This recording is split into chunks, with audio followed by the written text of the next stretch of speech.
CR101radio.com, podcasts, and more.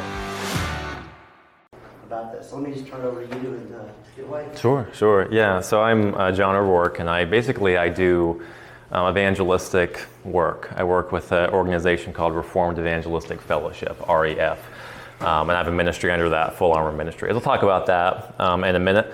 But I'll be teaching you, in this class, logic, and then I'll teach another class afterwards later on this year on apologetics, which both of these are very much related to one another. So if you pay attention in this class, you'll do better in apologetics. This is important.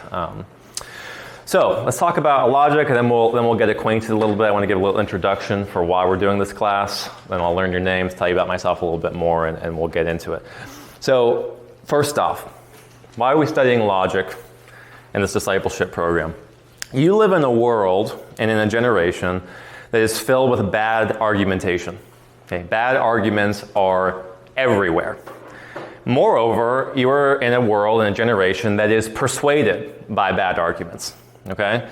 That's a problem. There's so many inconsistencies, there's arbitrariness, there's muddled thinking everywhere you look. There's irrationality.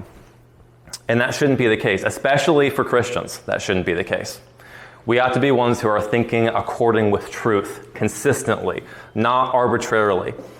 If we're going to love God with our minds, we have to think logically like God does. We'll talk about that in this course. We have to be able to discern truth from error, and logic will help us do that. And we cannot be taken in by foolish arguments, okay, by irrational things that sound like they're good arguments, but in reality are fallacious. That means they have errors in the reasoning. So if you really focus in this class, we'll have a lot of fun in this class, I think, and go through the principles for correct reasoning and logic. But if you really pay attention and you focus, you're going to be able to see through bad arguments. We're going to spend a lot of time discussing fallacies, which is being able to see through bad arguments. You're going to be able to formulate good arguments, okay, which is important. And that's important. Good arguments that are pleasing to the Lord. Arguments that are consistent. Arguments that are true. Not false. They are not trying to prove a false conclusion. And you'll be miles ahead of just about everybody else in this culture in terms of critical thinking. Very few people study logic today. That wasn't the case in the past, but very few people study logic today. Now maybe, and I hope, that you have studied logic before. But if you haven't, this is going to be really helpful to you. Even if you have studied it before, this will be helpful to you, I believe. So it's important that we understand why we're studying logic and what our motivation is, and so that we can think better, reason better, not be taken in by foolish arguments, and do all those things to glorify God with our minds and with our thinking. So that's a little introduction there for logic. So let's talk. Now, by the way, I'm not really a PowerPoint person. I don't like teaching from PowerPoint, so I'm going to try to keep up with it as best I can. Here we go. So the objective in this class is to glorify God by learning to reason and to form arguments according to the rules of logic. That's what we want to do. We want to think logically, in other words. We will be using this book, Introduction to Logic by Jason Lisle. I've been informed that we don't have those books yet, but you'll get them soon, I believe. Great book, easy to read, easy to understand, and I'm going to have you read through that whole book. And the chapters are really, by and large, quite short. Supplementary material that I've used to build this class is another book by Jason Lisle called Discerning Truth. This is about evolutionary arguments in particular. I've also used a lecture series by Dr. Greg Bahnsen called Critical Thinking, and some online sources as well that have helped me get some examples that we'll use. So about myself, like I said, I do Full Armour Ministries under Reformed Evangelistic Fellowship. Basically, what I do is I go around on the streets and do evangelism. I go and bring the gospel to people on the streets. So that's really part of the reason why I'm teaching logic and apologetics to you, because that's really what I use on a day-to-day basis. I go out and talk to people. If they're unbelievers, we will argue worldviews. I'll argue for the truth of Christianity. They may argue for the truth of some other worldview, or the so-called truth of some other worldview, and we'll debate. And that's exactly what we see, for example, in the New Testament. Paul would reason with people and try to persuade people with arguments, and that's basically what I do.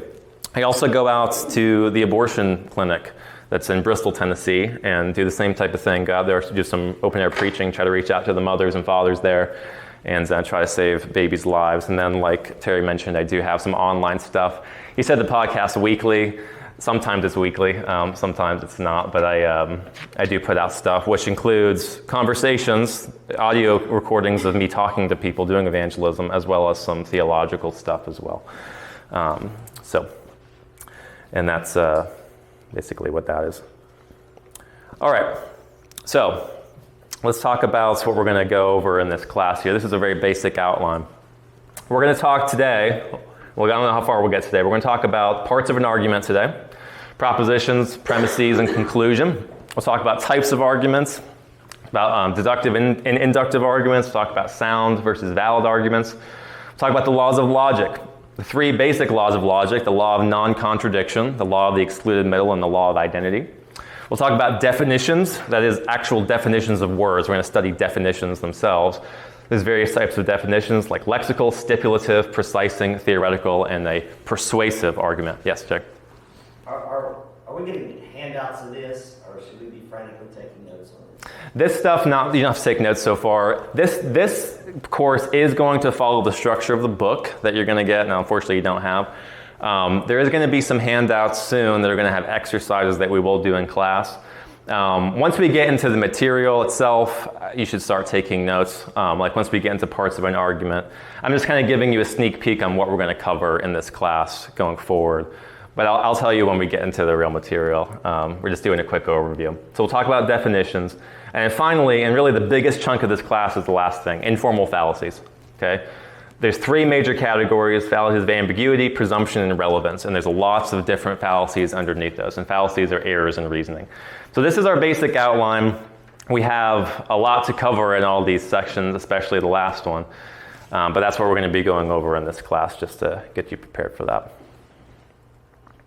This thing's not even going forward. That's why I don't use PowerPoints too much. But all right. Let's talk about logics. Now you're going to want to start taking notes if you're going to take notes. So are there any questions so far? We good on the introductory stuff, right? Good. Okay. Before we get into the material, I'd like to learn all of your names, or at least hear them and hopefully learn them. So if we can go around the room. So my name is Mr. John O'Rourke. So I'll be your teacher in this class, like I said. And if we can start over here. What's your name? Brooke. Brooke? Okay. Sorry. Andrew? Brian? Margaret? Dio. Say again? Dio? Okay. Karis? Olivia? Jem? Jen, okay. My name's April. April? Terry? I know you guys are over there. Okay, great. All right, so if you have any questions, please raise your hand and I'll call on you and we can talk. I want this class to be, it's going to end up being more discussion oriented in some parts of it, because we will be talking about why something is an error in reasoning and things like that. So, what is logic? This is a really important question. The basic question for this course is the study of the principles for correct reasoning. Okay, and the study of the principles for correct reasoning. That's what logic is. We're going to be studying the principles for correct reasoning. So, let's talk about logic and the moral obligation to be logical. You all have Bibles with you? I want to look up some scripture verses together. We have a moral obligation as human beings under the law of God to be logical. Incorrect reasoning and bad argumentation is a form of lying. It's ninth commandment breaking. You are trying to persuade somebody of something by illegitimate means, by means that are not consistent, by means that are not true. We're commanded to take every thought captive to obey Christ. I want you to turn there to 2 Corinthians 10.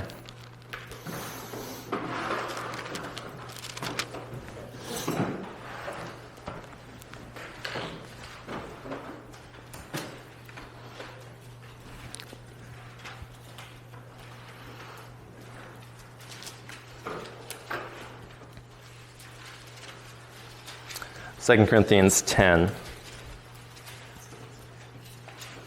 verse 5.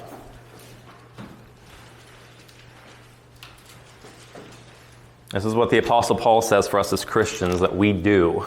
Verse 5, 2 Corinthians 10:5. We destroy arguments and every lofty opinion raised against the knowledge of God, and take every thought captive to obey Christ, being ready to punish every disobedience when your obedience is complete. Now, we will be talking about that verse particularly in defense of the Christian worldview in our next class. But I want you to take note of that we are to take every thought captive to obey Christ. We're going to love Christ with our minds. We need to think like him. We'll talk about that a lot more in apologetics, but I want to get this in your mind even now, that we need to think the way that God thinks, and God thinks logically. So let's look at the next one. So God's always truthful, okay? And therefore, he's always logical. He's always consistent. Let's look up Hebrews 6:18. And as you turn there, I want to ask you a question. What does it mean that God is omnipotent? Does anybody know? What's that? So that's omniscient. That's omnipresent. There's the last one now. Omnipotent is the other one.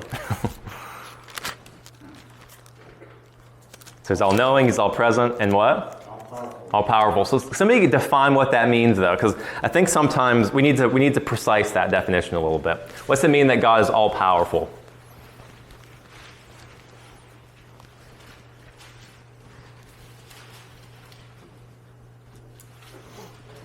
Does it mean that God can do anything? Do you think that's a good definition? He can't sin. Okay. And that's what we're going to get into. So here's a good definition of omnipotence. God can do anything that's consistent with his nature and his character. Okay? God can do anything that's consistent with his nature and character. For example, can God cease to exist? No. Why? Because he's eternal in his nature. Can God lie? No, because that's inconsistent with his character. And we'll see that here in Hebrews 6:18. Hebrews 6:18. He says, so that by two unchangeable things in which it is impossible for God to lie, we who have fled for refuge might have strong encouragement to hold fast to the hope set before us. So he's saying that God made promises. He swore it by an oath to Abraham in this context. And he's saying it's impossible for God to lie. So he can't say yes and no about the same thing at the same time in the same sense. He can't contradict himself, which is what lying, contradiction is a form of lying. Look at 2 Timothy 2:13.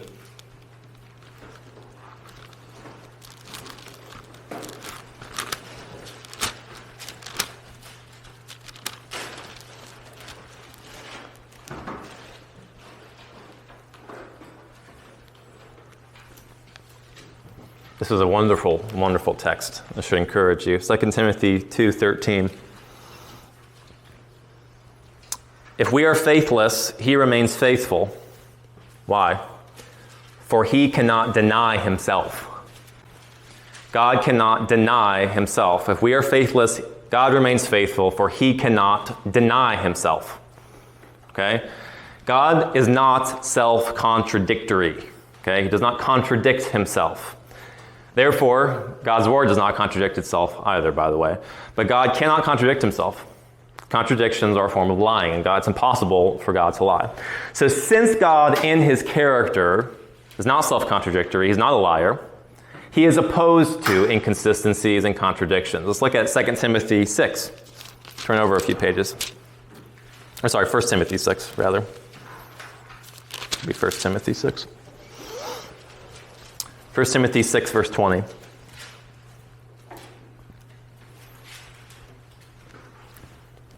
First Timothy 6:20. O Timothy, guard the deposit entrusted to you. Listen to this part. Avoid the irreverent babble and contradictions of what is falsely called knowledge, for by professing it, some have swerved from the faith. God is opposed to contradictory claims. He says, reject contradictions of what is falsely called knowledge. Saying it's not real knowledge because it's contradictory. It's irreverent babble and contradictions from these false teachers that Timothy is supposed to guard the gospel against false teachers who speak irrationally, self-contradictorily. And finally, we'll look at Titus. Turn over a few to Titus chapter 1. Right after 2 Timothy there. Titus chapter 1. And the qualifications for elders in the church, the elder's supposed to be able to do something here in Titus 1:9. This is what he must be able to do. He must hold firm to the trustworthy word as taught, so that he may be able to give instruction in sound doctrine and also rebuke those who contradict it. Okay? There is a such thing as contradictions, and we are to reject that which contradicts God's word. That which contradicts truth is error. Okay? So, logical fallacies are, which we'll get to later on in the class, are attempting to persuade someone of something by illegitimate means, which is dishonest. So to sum up this little section here, we do have a moral obligation to think like God thinks. We are to be imitators of God in this way, to think consistently, to reject contradictions, to not speak out of both sides of our mouth, but to speak plainly, and we'll talk about this more as we go through the class, but here's a little introduction. It's important. God requires of us to argue honestly instead of arguing in a dishonest or illegitimate way. All right, so now let's get into the nitty-gritty of things. We're going to talk about what an argument actually is.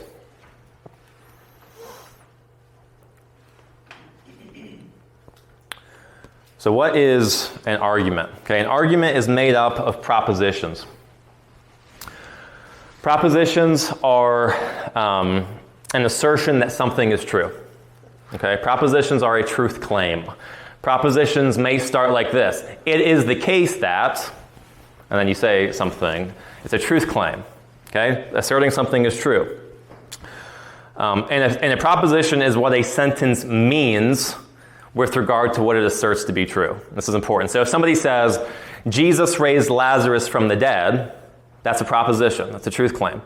If somebody said this, Lazarus was raised from the dead by Jesus, is that the same sentence? No, it's not the same sentence.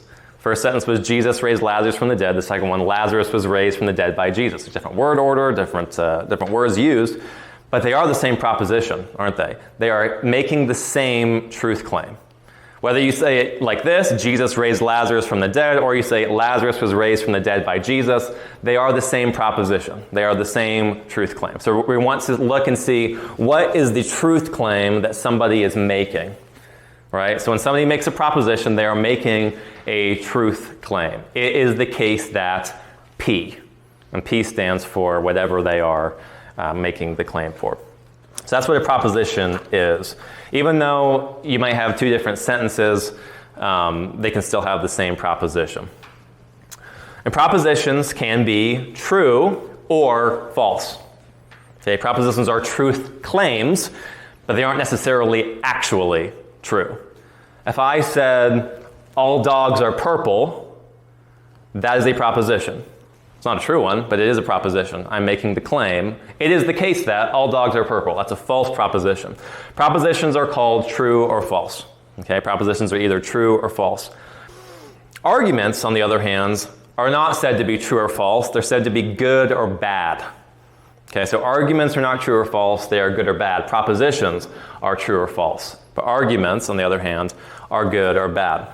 So an argument is made up of propositions, made up of truth claims. That's what an argument is. It's a series of propositions. Okay? An argument can be made up of either true or false propositions, which relates to the soundness of an argument, which we'll talk about in a few minutes. And the conclusion either follows from those first propositions or it doesn't. And that's what relates to the validity, which we'll talk about in a minute. So a proposition is true if it's something that God would say. Okay? That's the ultimate standard of whether something is true or not. The proposition is true if God would say, yes, it is the case that blank. A true proposition comports with reality. A true proposition is consistent with what is real. A true proposition is actually what is the case in reality. A false proposition is the opposite. False proposition is false. A proposition is false if it contradicts or is consistent with truth. And that's what we'll look at as we go through this class. All right. Any questions about what a proposition is? So what's a proposition? A truth claim. Okay, a truth claim. Proposition is a truth claim. Arguments are made up of propositions. Now let's talk about what we call these propositions.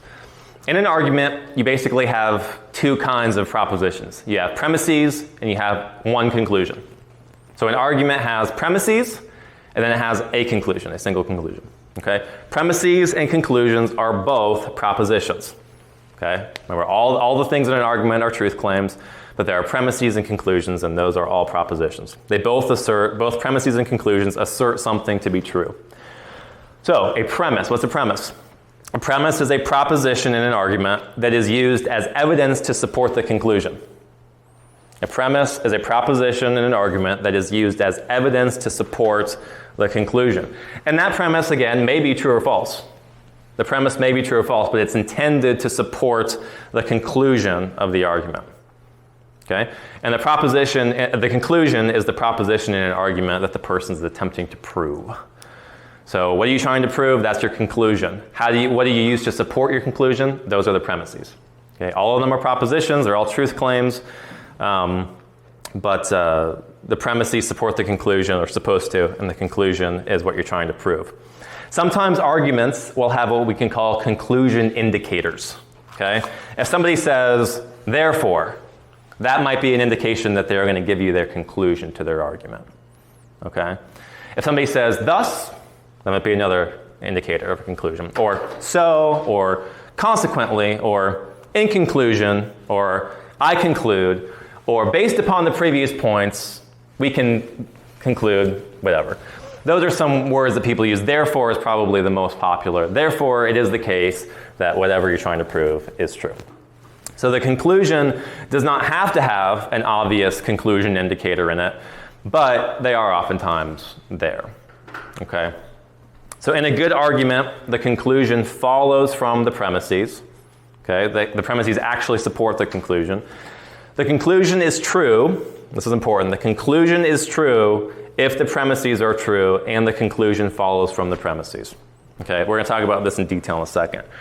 But if the premises are true, the supporting propositions, the premises are true, and the conclusion actually follows from those premises, then the conclusion is true. So a good argument has two characteristics. Okay? Remember, we're talking about arguments that are either good or bad. A good argument has two characteristics. It has true premises, and the conclusion logically follows from the premises.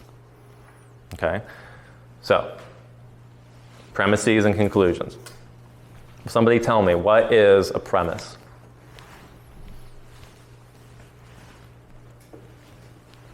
The evidence towards your conclusion. Yes. So it's a proposition that's meant to support the conclusion. What's the conclusion? The point? Yeah, the point you're trying to prove by your argument. So arguments are made up of propositions. Those propositions are either premises, and then there's a conclusion.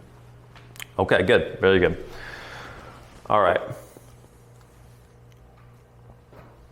Let's talk about sound versus valid arguments. These are attributes of arguments.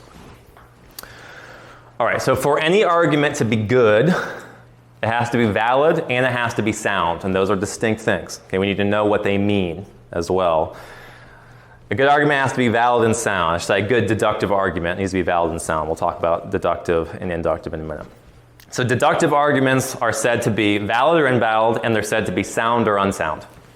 Okay, when we talk about deductive arguments, which we'll get to in a minute. And then the other kind, inductive arguments, are said to be strong or weak. So when we talk about deductive arguments, we're going to talk about are they valid or invalid? Are they sound or unsound? When we get to inductive arguments, we'll say, is that a strong inductive argument or is that a weak inductive argument?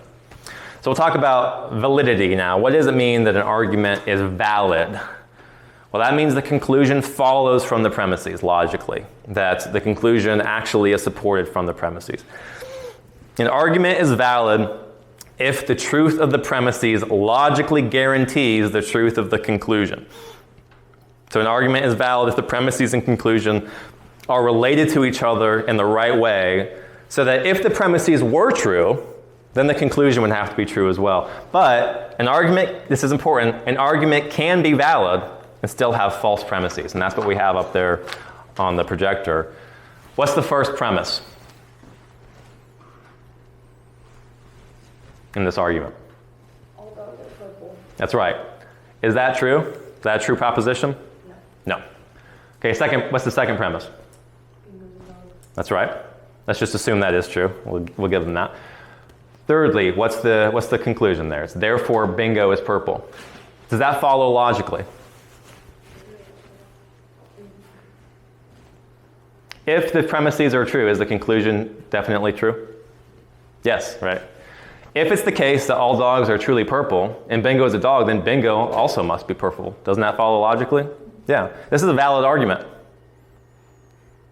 Right? It's a valid argument, but it's not a sound one, which we'll talk about in a minute. This is a valid argument. The conclusion does indeed follow from the premises. You see what validity means? That's all it means. You don't have to worry about the content at all. All that matters is, does the conclusion follow from the premises? Okay, that's what validity means. The bingo argument here is a valid argument, but it is not sound. All right, so valid arguments have to have the correct structure. In other words, they have to have the correct structure, and that's all that matters when it comes to determining whether an argument is valid or not, as long as it has the right structure. Does it have the right structure so that the conclusion follows from the premises? If it does, then the argument is valid.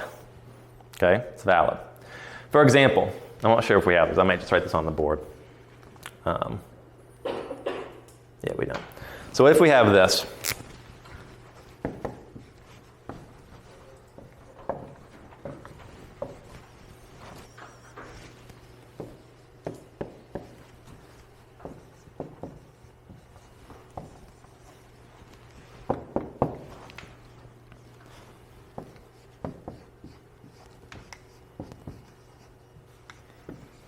All right. The red marker is better. Thank you. I was going to ask. All right. So these are just letters. All right. So what's our by the way, these little dots here mean therefore. Okay. These little triangle dots. So what are the premises? What's the first premise? Okay, all M or V. What's the second premise? Sorry if I'm in the way. What's the second premise? Right. And then the conclusion? All right, is this argument valid? Why is it valid?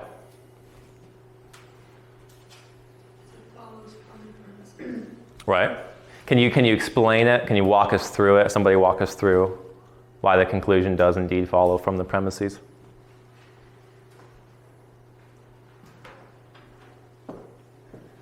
Well, if all N's are B's, and all C's are N's, then all C's are B's. That's very good reading. Very good reading. All right, let me explain it to you. Look, if all C's are M's and all M's are V's, well then these work. C's are V's too. Because C's are M's and M's are V's, so therefore C's must be V's as well. Do we know what these letters stand for? No. So can we determine whether the argument is sound? No, we can't. We don't know what these even mean. But we can determine its validity just by these little symbolic representations, these letters. See, validity has nothing to do with the content, is my point here. You don't even have to know what it is.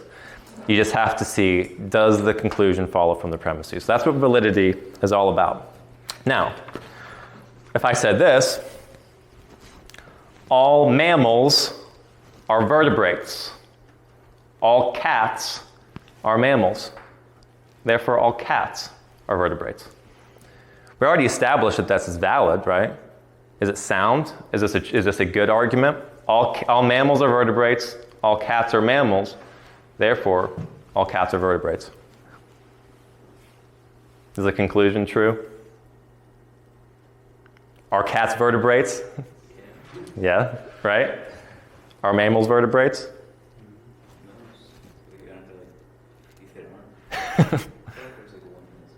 Well, I think that's... Yeah, it's part of it. Yeah.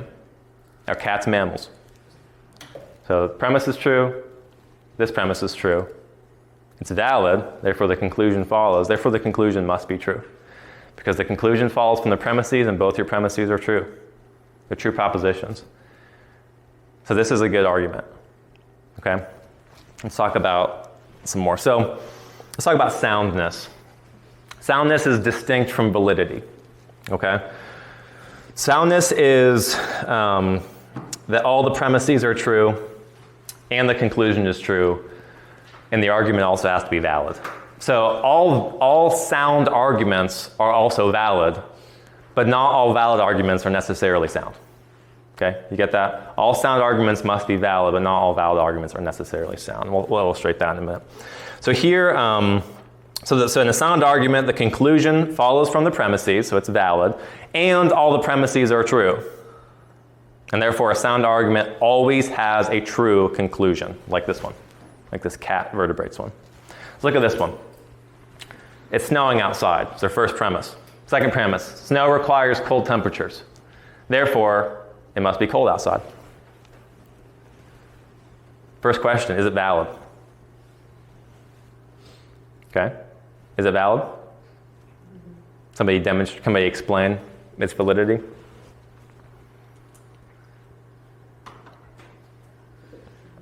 Yeah, go ahead, Brian. Well, if snow requires cold temperatures, and it is also snowing outside, then therefore it must be cold. Right. So it does follow, it makes sense. Now, are the premises true? And let's just say the person making the argument is telling the truth that it is snowing outside. Yeah, then I'll suppose that their observations are correct. Mm-hmm. So let's say that. And then number 2 is factual, isn't it? Snow does require cold temperatures. Therefore, it must be cold outside. This is a valid argument, and it's sound. Because the premises are true, therefore the conclusion must be true. It must be cold outside. And those premises are true, so it's a sound argument. So it's valid, which is necessary to be sound, and it's sound because the premises are true, and therefore the conclusion is also true. So for an argument to be sound, it must be valid. And since all the premises are true, the argument is valid, it's also sound. Now here's an important one. An argument can be valid and not sound, but an argument can be sound and not valid. Yet sometimes this is important, sometimes all your premises can be true, and yet the argument is invalid because the conclusion does not follow from the premises. Okay, let me give you an example. Some chickens lay eggs. Some grass is green. Therefore, all apples grow on trees. Those propositions, are they true? Is it true that some chickens lay eggs? Yep. Is it true that some grass is green? Yes. Is it true that all apples grow on trees? Mm-hmm. Is that sound argument? All the premises are true and the conclusion is true. Is that sound? Why isn't it sound? Yeah, so in other words, it's invalid. It's invalid. These don't relate to each other whatsoever. So it's an invalid argument, therefore it's not sound. Even though in this case, all the propositions, the premises and the conclusion, all of them are true.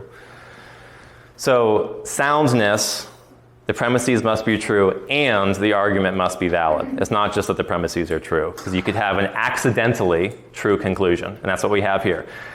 The fact that apples grow on trees, that conclusion is a true conclusion, but they didn't prove it because their premises have nothing to do with it. They were accidentally right. Okay, so you need to keep an eye on that. Does that conclusion actually follow from those premises, or are they just accidentally right about that? In this case, their argument is invalid, so they were accidentally right. So all the premises were true there, but the conclusion is true, but the conclusion does not follow from the premises, so it's invalid. All right, so that's validity and soundness. Any questions about that?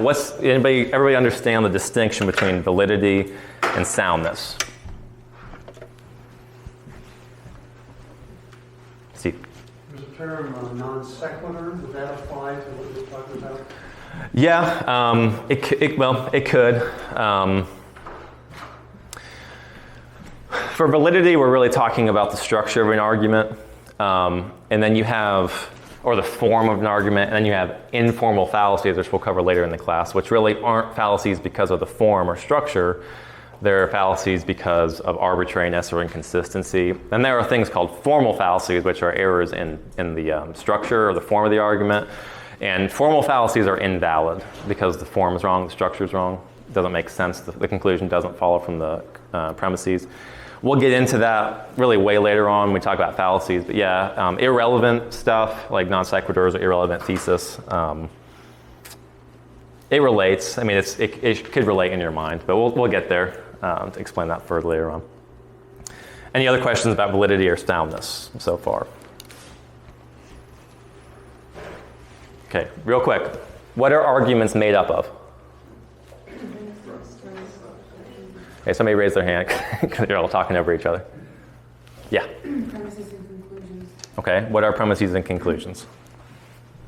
Premises is evidence, and then the conclusion is the point you're trying to, the argument you're trying to put. Yeah, the conclusion. They're both propositions. So arguments are made of propositions. Those propositions are called premises and conclusions, and those are right definitions.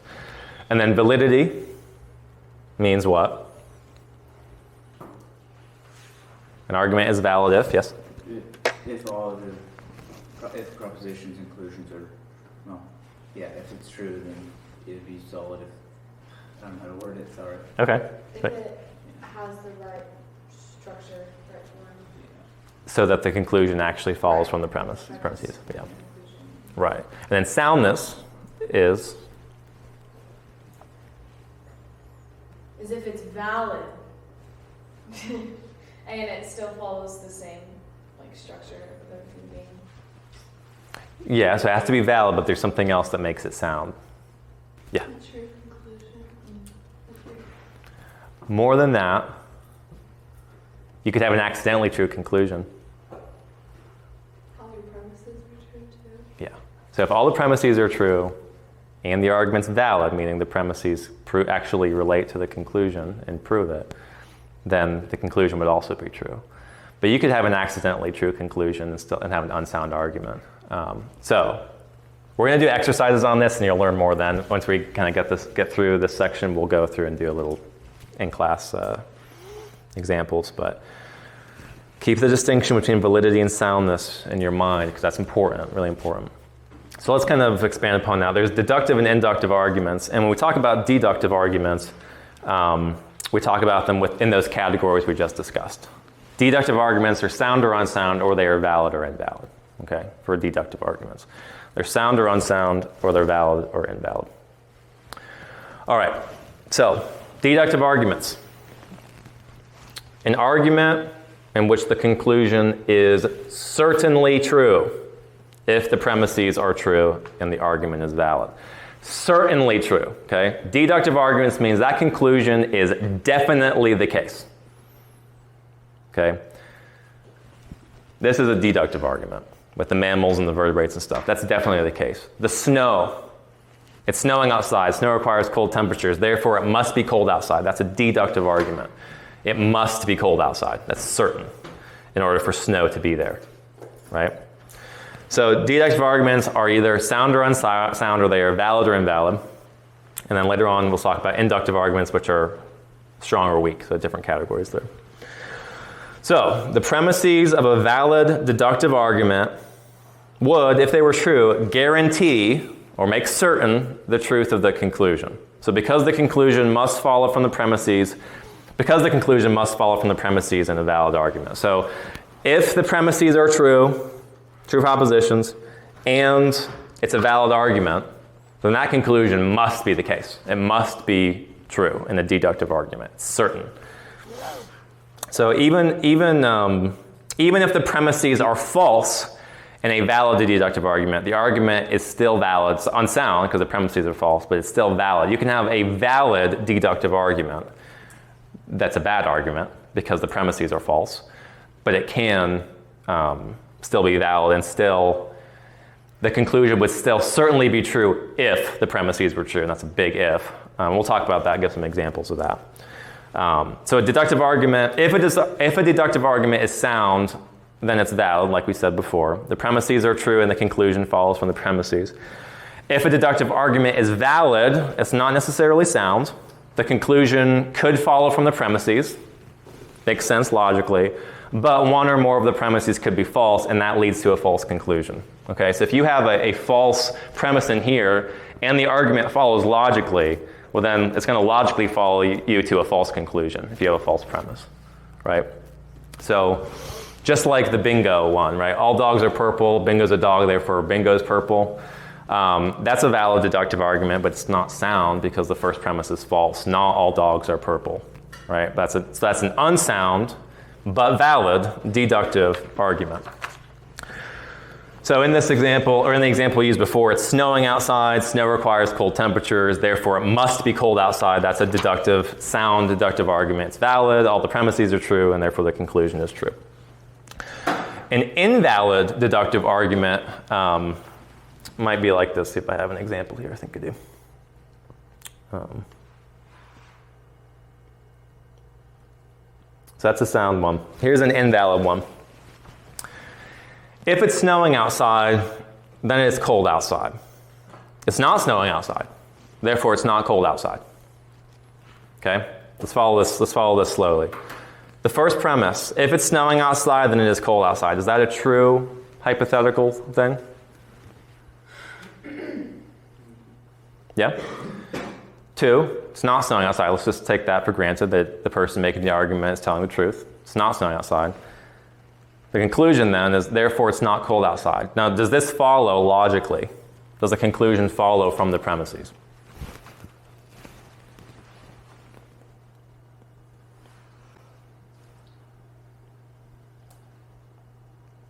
Does this prove that it's not cold outside? No, why not? Because it can be cold and not snowing. There you go.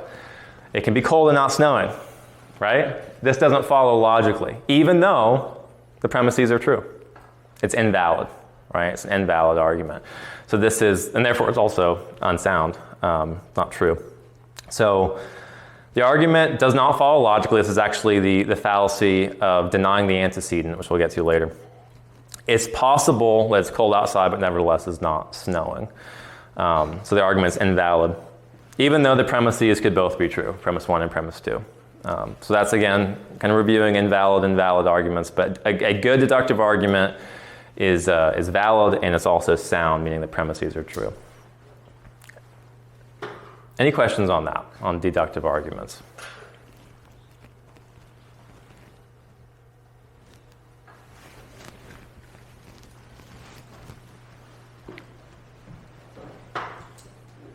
Okay. Inductive arguments, on the other hand, then.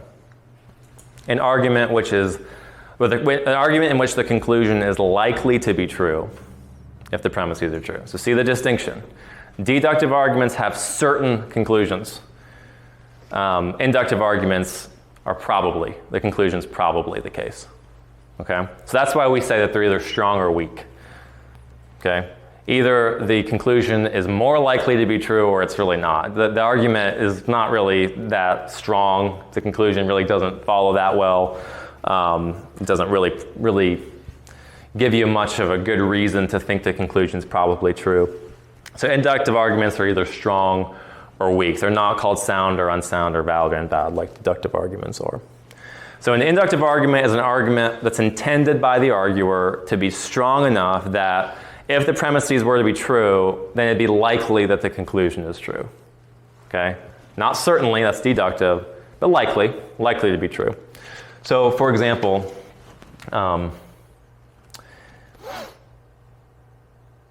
let's look at this example. Most golden retrievers have a pleasant demeanor. My new dog Samson is a golden retriever. Therefore, Samson will probably have a pleasant demeanor.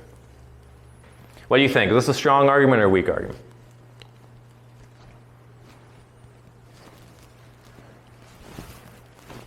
Do you think that conclusion is probably the case? Yeah, I think it's pretty strong.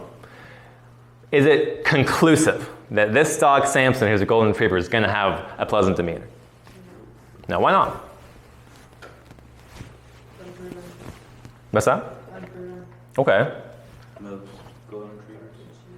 Right, so in other words, there could be an exception.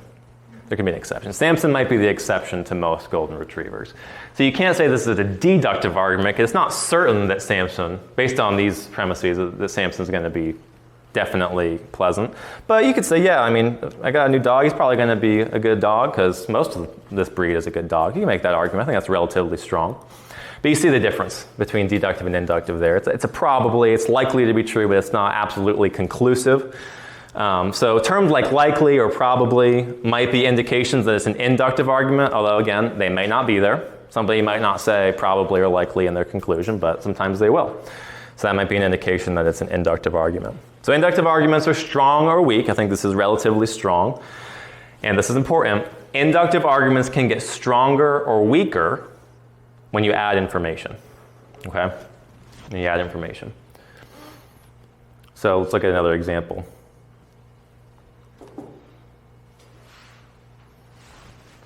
Here's an inductive argument. Water is in the ice cube tray. The ice cube tray is in the freezer. Therefore, we'll probably have ice for the party tonight. Okay? I think that's a relatively strong inductive argument, right? Based upon that information alone, yeah, it seems like that makes sense, right? Doesn't it? What if we add information, though?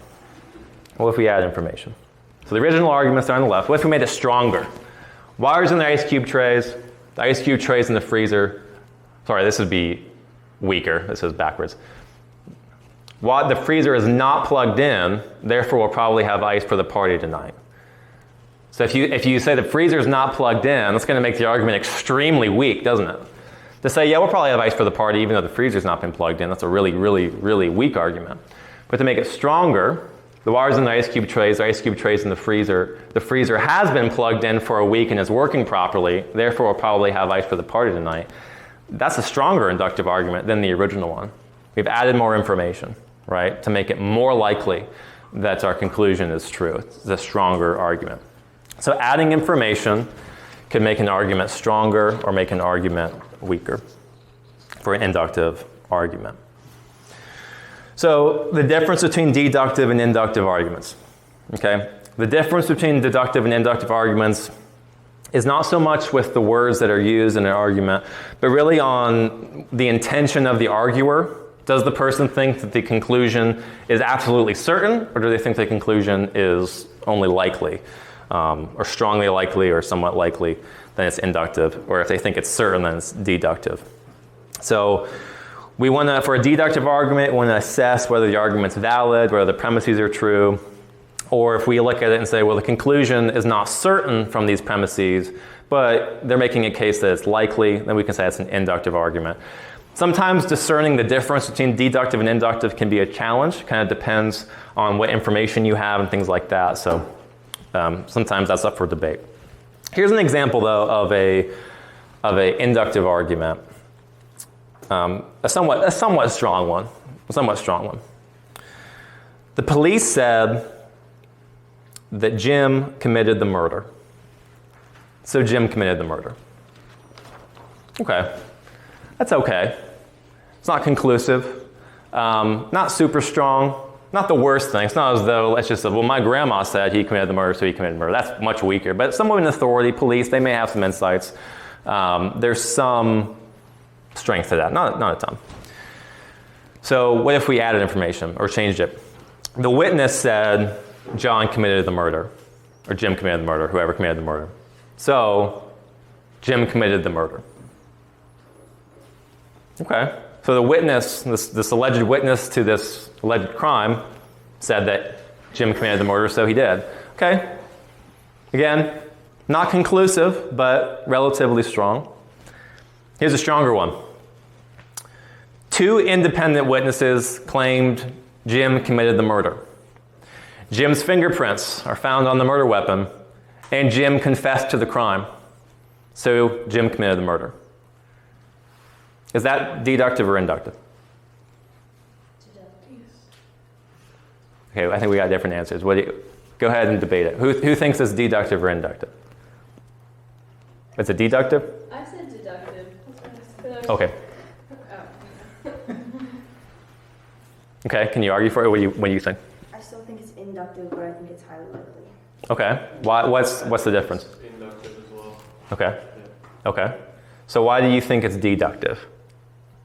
Just sounded right to me. It sounded certainly true. Certainly true. Okay. So you think it's certainly true. And then you two think it's inductive. Why?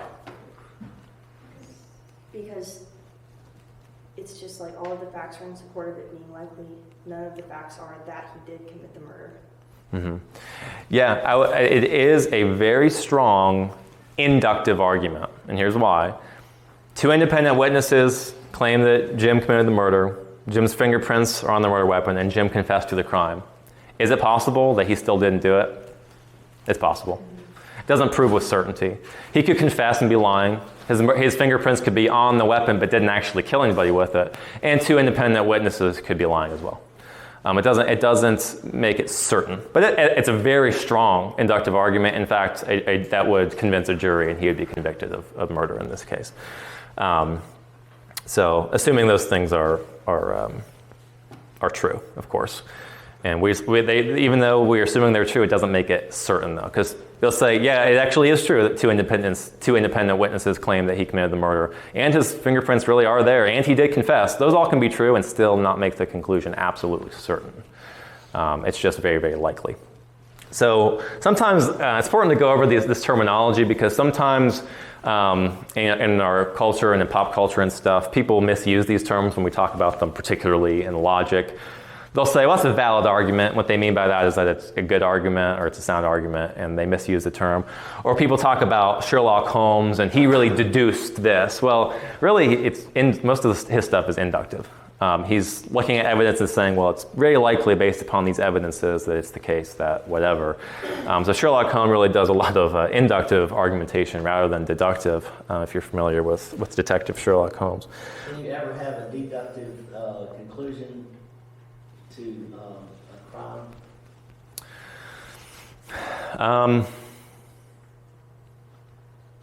Potentially.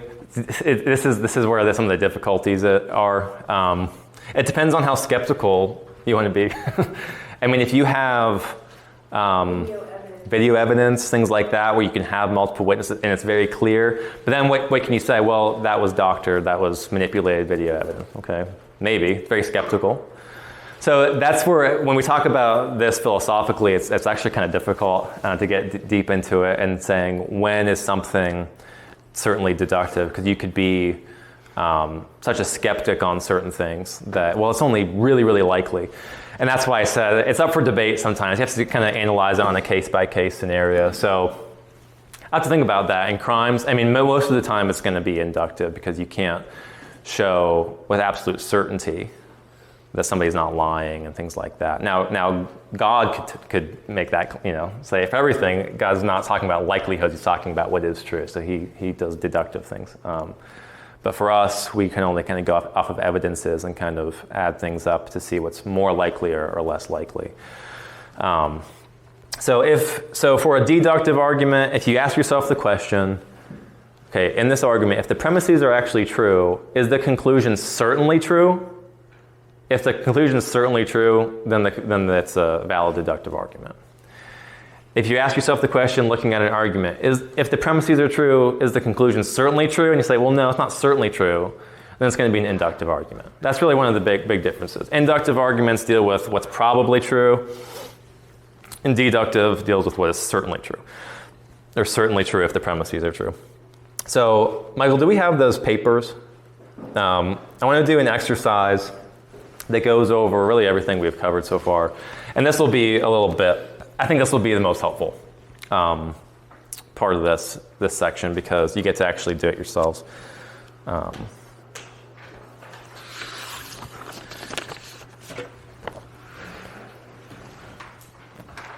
See if I can pull these up here too.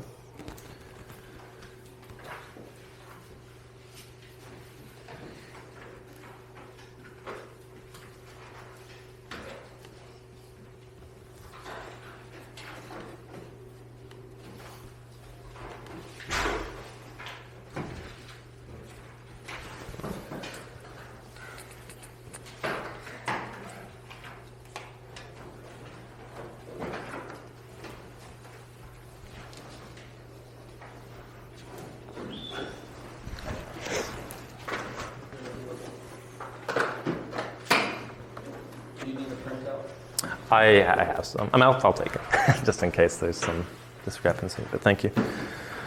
All right, so we're going to go through this section covering basically everything we've gone through so far. Let me see what time it is. For about an hour. Okay. All right, so I'm going to kind of just go around the room and, talk about it. So this first exercise is a questioning, which of these are propositions? Okay, so if somebody wants to remind us, what's a proposition? Truth claim, right. So which one of these, in other words, are truth claims? So if we want to start over on this side of the room, and we'll just kind of go, so if you'll do number 1 over there, I'll read it. So this is number one. The shape of our bodies, whether bottom heavy or thick in the middle, is related to hormone binding structures on the surface of fat cells. Is that a proposition? Okay. Why? Right. Okay. Next one, Brian, there, number 2. Isn't the EEG activity of the conditioned rabbit altered by olfactory bulb waveform patterns?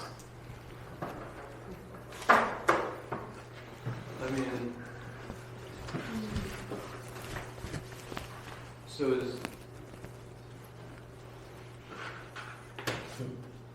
Is it what? No.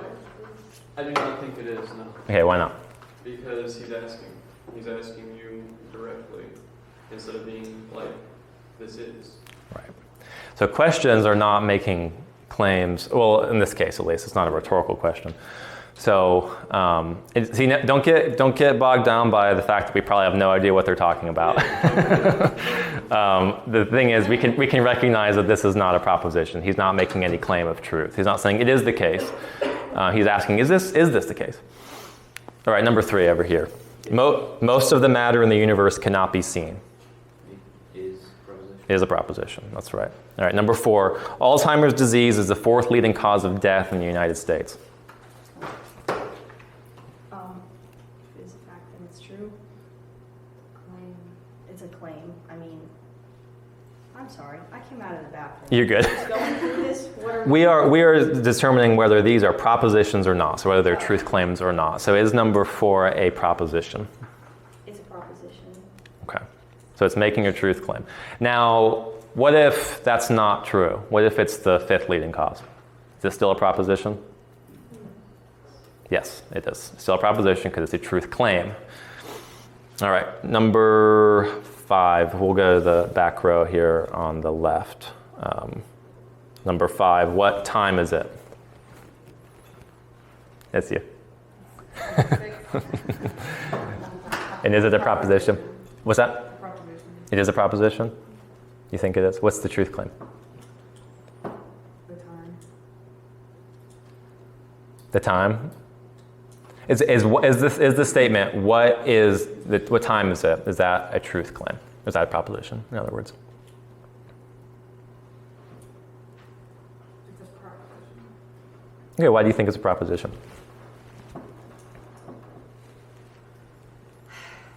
I don't know how to say it.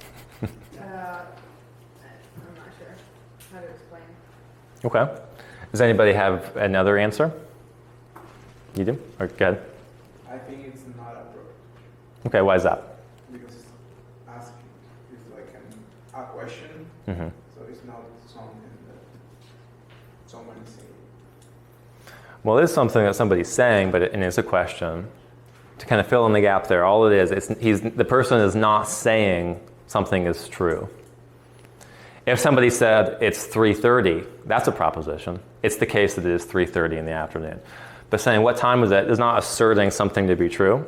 It's asking a question. So it's not a proposition. You won't find that in an argument, in other words, because it's not a proposition. Wouldn't make any sense to be in an argument. All right, number 6. Pluto is not really a planet, it's an ice ball. What do you think? Number 6. Well, it's a proposition. Okay. Why is that? Because it could possibly be proved to be an ice ball. Okay. That's true, but not totally relevant to whether it's a proposition or not. I mean, kind of is. It's just, all is it a claim that something is true?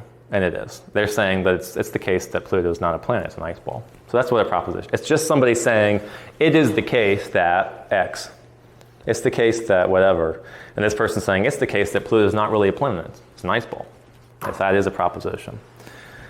Number 7 over here. Why doesn't anybody like me? This is an appropriate question for me. It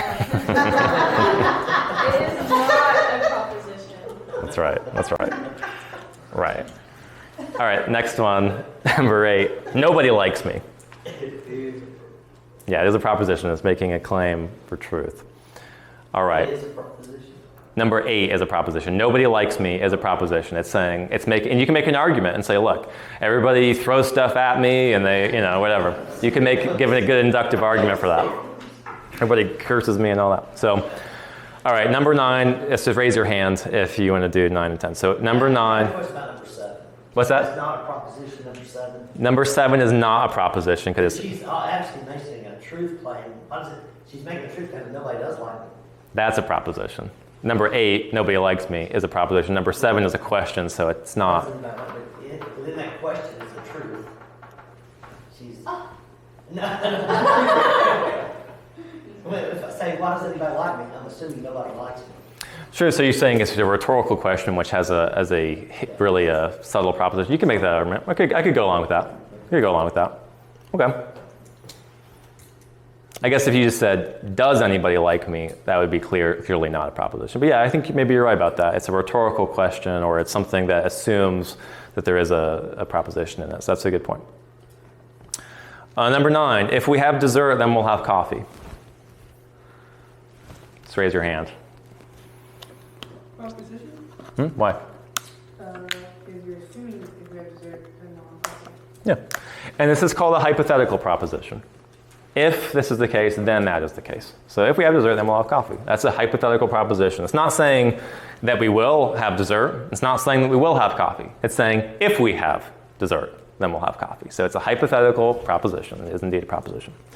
Number 10, Christianity is the only worldview that can account for the preconditions of intelligibility.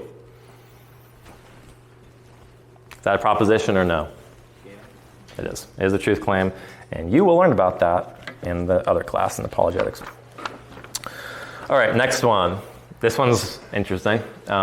Identifying arguments and parts of arguments. So we're going to deal with a number of things. This is a little more intense. We'll go around the room again. So we're going to identify the premises of the argument, the conclusion of the argument, whether the argument is deductive or inductive. If it's deductive, whether it's sound or unsound, valid or invalid, and if it's inductive, whether it's strong or weak. So this is really a catch-all. So let's start again over here.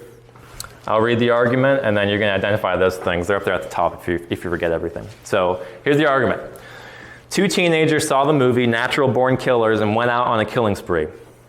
A number of teenagers who have committed violence at schools have spent hours playing video games filled with murder and violence. Violent media causes teenagers to be violent. So first, what are the premises and the conclusion? The premises are that the 2 teenagers saw the movie and went on a killing spree, and that the number of teenagers who have committed violence at schools with hours playing video games filled with murder and violence. The conclusion is violent media causes teenagers to be violent. That's right. And notice that there's no conclusion indicator in here. There's no therefores or anything like that, but that's correct. Okay, is the argument deductive or inductive?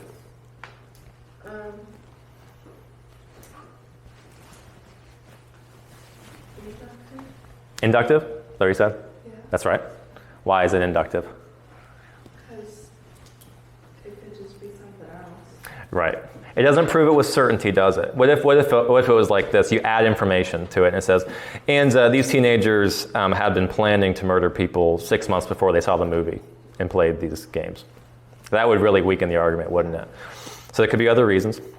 So therefore, in that case, it's... well, what do you think? Is this argument by itself, is it strong or weak? Decently strong. Okay. Do you think that this argument gives you the conclusion here addresses the cause? So the conclusion is violent media causes teenagers to be violent. Do you think they've established cause in this argument? No. They haven't established cause. Now, what if they'd said this? Look, these teenagers were just the most peaceful boys in the whole world, and they were nice to people and animals and all of a sudden. Then all of a sudden, they saw this movie, played these games for a couple weeks, and all of a sudden they went on a killing spree. That would make it a little stronger to establish some sort of cause effect there. But they really haven't established any cause here. They've just given some evidences that they think might support it. So it's not great. I wouldn't say it's very strong. I think it's pretty weak, not super, because they haven't established cause. They need more information to establish cause there. All right, next one there, Brian. It would be wise for Rob to begin a daily program of exercise. After all, research has shown that people who do at least 30 minutes a day of vigorous exercise reduce their risk of heart disease and some forms of cancer. So what are the premises? What's the premises and the conclusion? The premise, I believe, is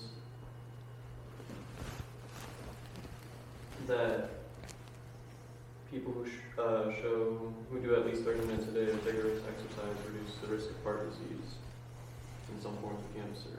That's right. And then, what was the other question? What's the conclusion? The conclusion, that it would be wise for Rob, but they assert that interestingly towards the beginning. Right, so sometimes in an argument, this is important, sometimes conclusions are the start of an argument. They say, hey, this is the case, let me tell you why, and give some reasons for it. In this case, that's what they say, Rob, he should really do an exercise program, and here's why. Yeah. Right, so you can do that. The order is not going to be indicative of whether whether the premise comes first or conclusion comes first, it doesn't matter. So that's something you'll see here. Something else, this is kind of a tricky one, because you'll notice that there's an unstated premise in here. There's a premise that's merely assumed but has not been said. And that's this. You should do things that reduce your risk of heart disease and some forms of cancer. They just assume that we all agree, yeah, we should do that. We should avoid those things, right? But they don't actually say it because it's something that they assume. And sometimes that's okay. We'll talk about this later on, but it's called an enthymeme when you do that. You have an unstated premise, or even sometimes an unstated conclusion because it's so obvious. But in this case, there's an unstated premise, which is, well, research shows that people who do this exercise, reduce their risk of heart disease and cancer. You should do things that reduce your risk of heart disease and cancer. Therefore, Rob should begin a program of exercise. Is this inductive or deductive? I would say that my first thoughts upon it was that it was inductive. Inductive? Yeah. Okay. Can you give support for that? In that, let me just make sure I know what it is that he's proclaiming evidence in the sense of after all, so he's saying evidence that he knows, but it's so we know that he says it is true, but we don't know for sure that the 30 minutes a day of vigorous exercise will reduce their risk of heart disease. Okay. Well, let's just take it for granted that that is the case. And then it's deductive.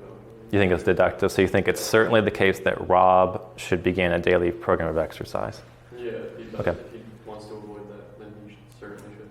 Okay. What if we add information? After all, research shows that people who do at least 30 minutes of exercise a day of rigorous exercise or whatever reduce their risk of heart disease and some forms of cancer. Rob just had open heart surgery yesterday. Therefore, it'd be wise for Rob to begin a daily program of exercise. No, it wouldn't. Right. So does it prove it certainly? Definitely does not. Right. So what's that mean? Is it deductive or inductive? Inductive. Right. Because adding information here could really strengthen the argument or weaken it. And adding that he just had open heart surgery really weakens the argument that he should start doing rigorous exercise every day. So it doesn't prove it with certainty. So this is, as it stands with this information, it's a strong inductive argument, I'd say, because generally speaking, for most people, yeah, it would be a good thing to start exercising. But there are exceptions, like people who are, just had surgery or things like that. So it'd be strong. But again, adding information either strengthens or weakens an inductive argument. All right, over here, thirdly, all cats are gray. Mr. Bingley is a cat, therefore Mr. Bingley is gray. What's the premises and the conclusion? All cats are gray. Mr. Bingley is a cat. Premises, conclusion. Therefore, Mr. Bingley is gray. Okay. What is it? Deductive or inductive? Deductive. What do you say? Deductive. Deductive. Okay. Is it valid? Yeah. Okay. Is it sound? Should be, but you don't know. So. Why don't we know? Because we don't know if Mr. Bingley is. Oh, yeah. I guess it is. Yeah, I guess it is. Oh, that's hard. It's sound. Yeah. Okay. What's it mean to be when an argument's sound? It's valid and all the points follow the conclusion follows the premises. So that's what valid means. The conclusion follows from the premises. And you're right that it is valid. But what's sound mean? That it's valid and Like all the points are true. Bingo. So look at it again. Are all the propositions here, are all the premises true? Yeah. They are. They are? Yes. That's great.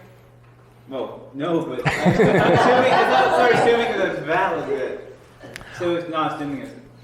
So that's okay. Yeah, that's if it's valid. For validity, know when we like take Okay, yeah, no. their word for their word Yeah. versus like what we actually Yeah, know that's- to be true.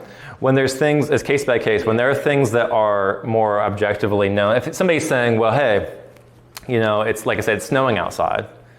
Well, we're just going to assume that this person is not just straight up lying in this argument, that they're looking out the window and say, hey, look, it's snowing. That's not something we can verify because we're not there with the arguer. All right. But in this case, it's not the case that all cats are gray. We know that. All I have to do is show you the black cat, an orange cat, white cat. We know that. It's not the case that all cats are gray. Mr. Bingley's a cat, therefore Mr. Bingley is gray. That's valid because the conclusion follows from that. But since the first premise is false, the conclusion is not. All right, It's so not we something. don't assume everything they say is false, just like give them the benefit of the doubt. When there are things, when things are known to be false, like we know that the first premise is not true, we can say it's unsound. But again, this is why there's difficulties here. It's here. It could be that it could be to this gentleman that all the cats he's ever seen are gray, and that is truth to him. Mm-hmm. So in that case, you would have to re-educate him, correct?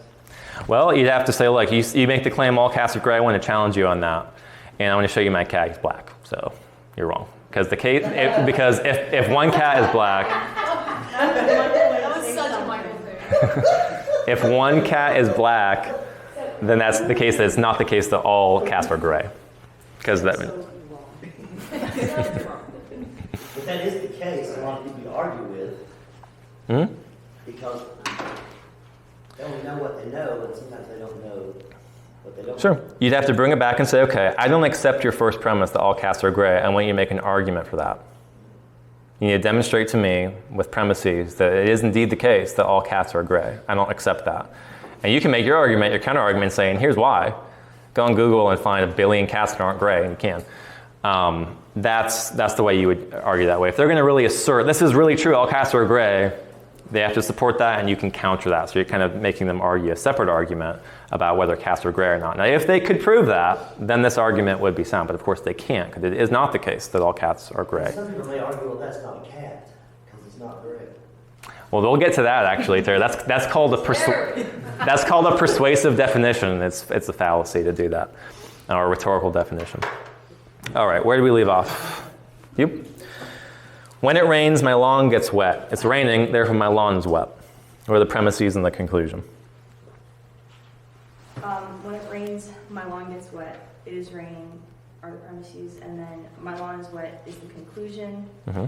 So it is deductive, and it is valid, and it is sound. Excellent. That's exactly right. Good. Okay. Next one. Back here. I like this one. All toasters are items made of gold. All items made of gold are time machines. Therefore, all toasters are time machines. What are the premises and conclusions?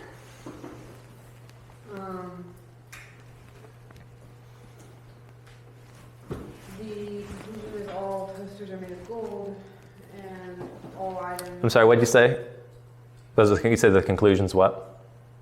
Oh, right, no, the conclusion is the last one, therefore. Okay. All toasters are time. Right. The premises are that all toasters are items made of gold. Mm-hmm, that's one of them. And what's the other premise? And the items made of gold are time machines. Right. Okay, so is this deductive or inductive? Deductive. Okay. Is it valid? Yes. Okay. Can you explain it? Because this one might be a little tricky to people. Can you explain why it's valid? Making a claim that all toasters are made of gold. And if all toasters were made of gold, they're time machines. Thus, therefore, all toasters are time machines. Okay, let's look at the second premise. All items made of gold are time machines. Okay.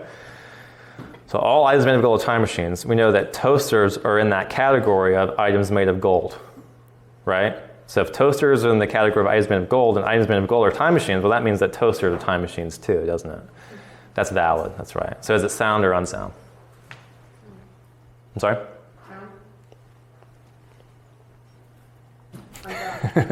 Why is it unsound?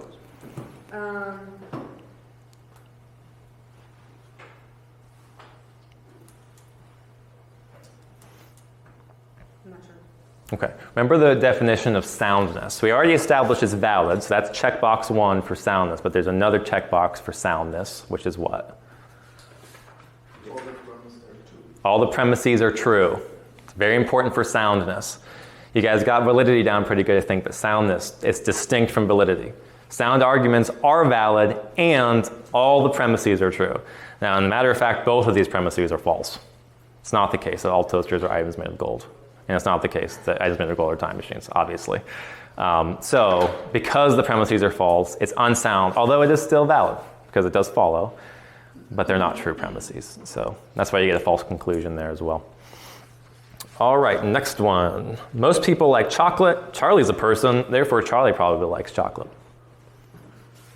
What are the premises in that conclusion? The first two are the premises. Mm-hmm. The last one is the conclusion. That's right. Inductive and weak. Okay. Why do you think it's weak? This is somewhat subjective to the person, but I want to hear what you think. It doesn't really give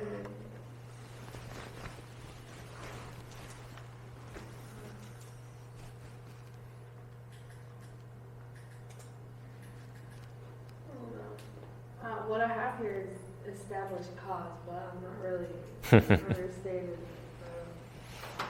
That was for the other one, the first one, which is violent media causes teenagers to be violent. I didn't think the premises really showed why that would be a cause. But for here, I'm just curious, do you think that the first premise is true? Most people like chocolate? No. Okay. So you think that people who like chocolate's in the minority? I don't know. I'm just wondering. Again, it's somewhat subjective. I guess it is not the minority. Okay, so the majority of people like chocolate. You'd probably maybe agree with that? Yeah. Again, this is somewhat like, well, yeah, that's probably the case. That's why you have this inductive thing. Yeah, most people, I would say that that's probably the case. Most people like chocolate. Most people you meet on the street would say, yeah, I like chocolate. There are people who don't. I know people who don't. But the most people that I know do, and probably as well. Charlie's a person, okay. So Charlie would probably like chocolate. Based upon this information alone, it's okay. If you added information, it could make it stronger or weaker. What does that even mean? Okay, so if we added this argument, good question, thank you for asking, seriously. Most people like chocolate, Charlie's a person, Charlie absolutely despises chocolate cake. Therefore, he probably likes chocolate.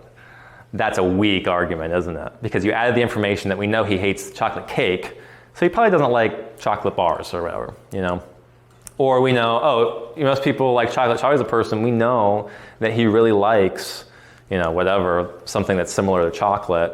Well, he probably likes chocolate. That could maybe strengthen it. He really likes sweets. Charlie really likes sweets. We know that in general. We know that he likes sweet stuff. He has a sweet tooth. Therefore, Charlie probably likes chocolate. That's a decently strong argument.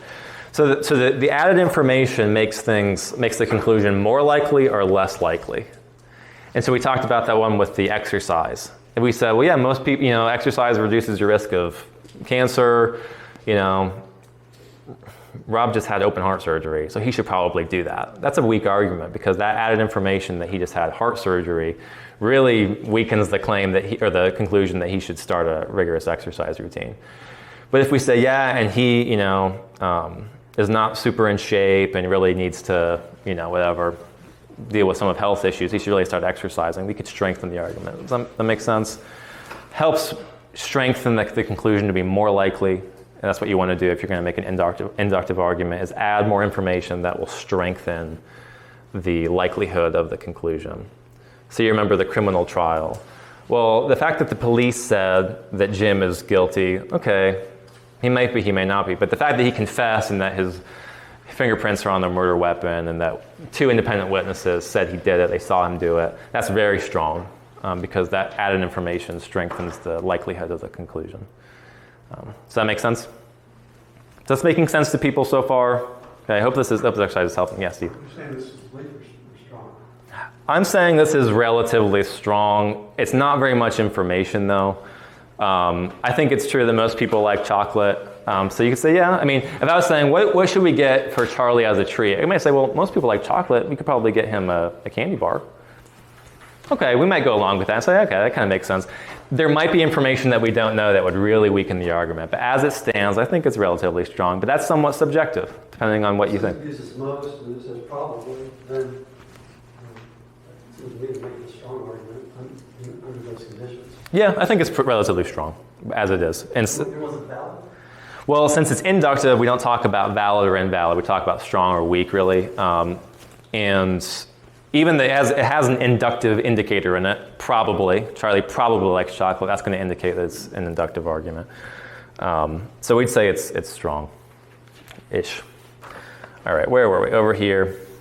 All right, here's one. In some states, no felons are eligible to vote. In those states, some professional athletes are felons. Therefore, in some states, some professional athletes are not eligible to vote. Premises and conclusion. The premises are the first 2 sentences, and then the conclusion is the last. That's right. I think it's valid. Okay, so you think it's deductive or inductive first? Okay, see, I'm a little confused. Okay. Because I feel like it's valid, which makes me think that it's deductive, because I feel like it follows the right formula. Like, it is, like, the conclusion goes along with the premises, but I don't know. I don't like how it's like some. And whenever it throws me off, it makes me feel like it's not certain or sure. It makes me feel like it's inductive, but I don't know. Okay. I still stick with deductive and valid. Okay. The fact that it says some states and some professional athletes does not relate to probability or likelihood. It's talking about not all and not none, but some. So it's not saying all, all states or in no states. It's saying in some states. So it's not talking about likely. It's just talking about how, again, just some. So it is deductive. And you're right, it is valid. So, can you try to explain why it's valid? Kind of walk us through it. Yeah.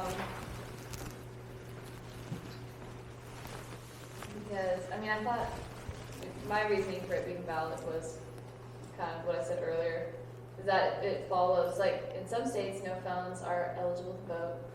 Okay. And then in some states, some professional athletes are felons. Mm-hmm. So if they're felons, they can't vote, even if they're athletes. So it makes sense. Right. Yeah. So it follows. Again, the structure is right, like you said. You could even take out the information and put in, letters instead, and it'd still be valid. Now, based upon the content, now we're talking about soundness. Do you have a question? I think we're assuming that some refers to the same set of states in each sentence, right? Yes, the second premise says in those states, so in the same some states that are in the first premise. So That's what I was overthinking, like what if, I was just picking it apart too much, like what if it's not talking about the same states? I think it would make the argument stronger if they were like named or listed out, like in Nebraska, and Oklahoma, and whatever. So it'd make it a clearer argument, which is what we're going for. We want that. So you're right. I think that's a good observation, very good observation. But I think the fact that it says in those states helps, eliminate some ambiguity. But you're right. It doesn't. It could be clearer. It could give the list of states instead of just saying some states. All right. So do you think it's sound then? Mm-hmm. Okay. Why? Because I like the sound of that. Okay. I think it's sound because it's deductive and valid, and if it was unsound, then that would be contradicting everything else I've already said. Well, that's true, but there's something that you guys need to remember about soundness that I think is kind of one thing that you're forgetting.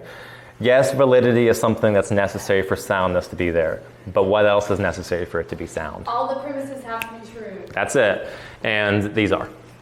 So therefore you can say that conclusion is certainly true because the premises are true and the conclusion follows from the premises, aka is valid. So that premise is true. This is a valid, sound, deductive argument.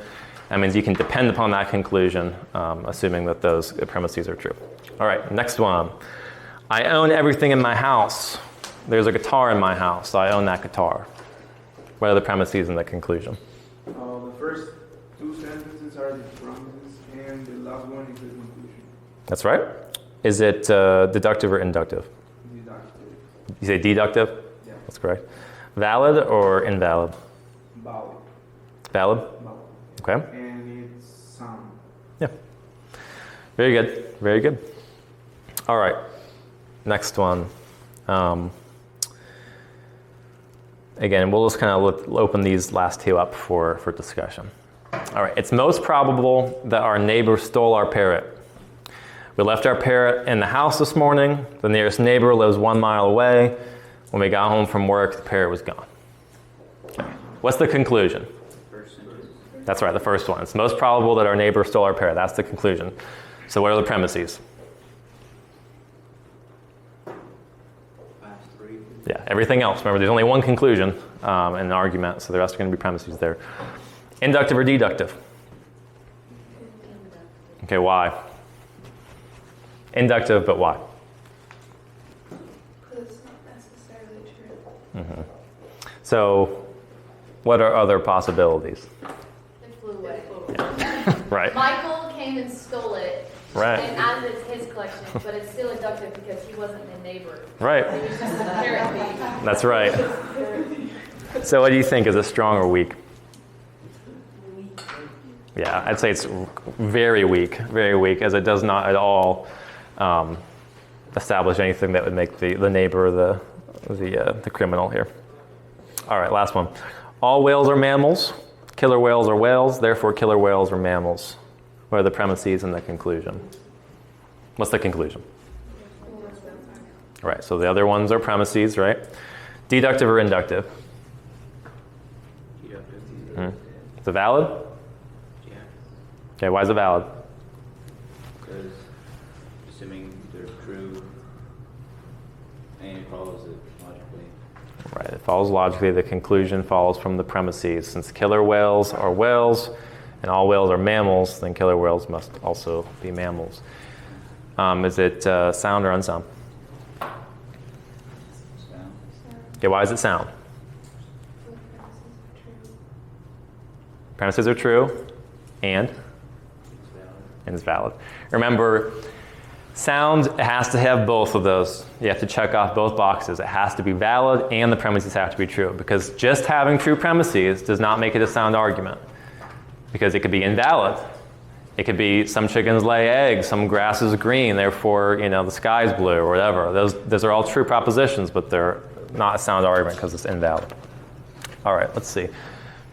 Let's go ahead and take a little break, and then we'll come back in a few minutes and see what time it is.